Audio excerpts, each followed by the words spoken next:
सोलापूर शहरात राहणारे राजेश पाटील वय 38 हे खाजगी कंपनीत अकाउंटंट म्हणून काम करत होते। त्यांची पत्नी स्वाती वय 34 ही गृहिणी होती। दोघंही एका मध्यमवर्गीय कुटुंबात समाधानी आयुष्य जगत होते। त्यांना एक अंकित नावाचा 10 वर्षाचा मुलगा होता। परंतु या सुखसंसारामागे एक गडद छाया होती, एक अनैतिक संबंध।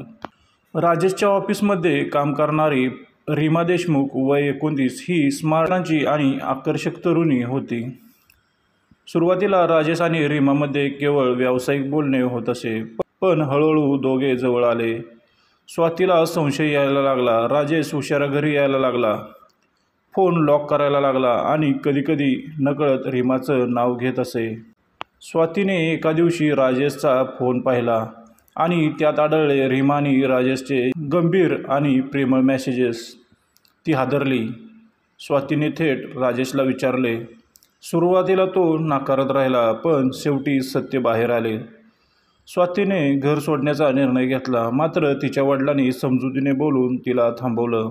राजेशनं वचन दिलं की तो रीमासोबत संबंध तोडेल, पण खरी घटना तेव्हा घडली जेव्हा रीमाने धमकी दिली, जर तू मला सोडलंस तर मी तुझ्यावर पोलीस केस करेन। एका रात्री राजेश रीमाच्या घरी गेला तिला समजवण्यासाठी, पण दोघांमध्ये भांडण झालं। रागाच्या भरात राजेशने रीमाचा गळा दाबून खून केला। पोलिसांनी त्वरित तपास केला। कॉल रेकॉर्ड, CCTV आणि रीमाच्या फोनमधील मेसेजेसच्या आधारे राजेशला अटक झाली। त्याच्यावर IPC 302 अंतर्गत खुनाचा गुन्हा दाखल झाला।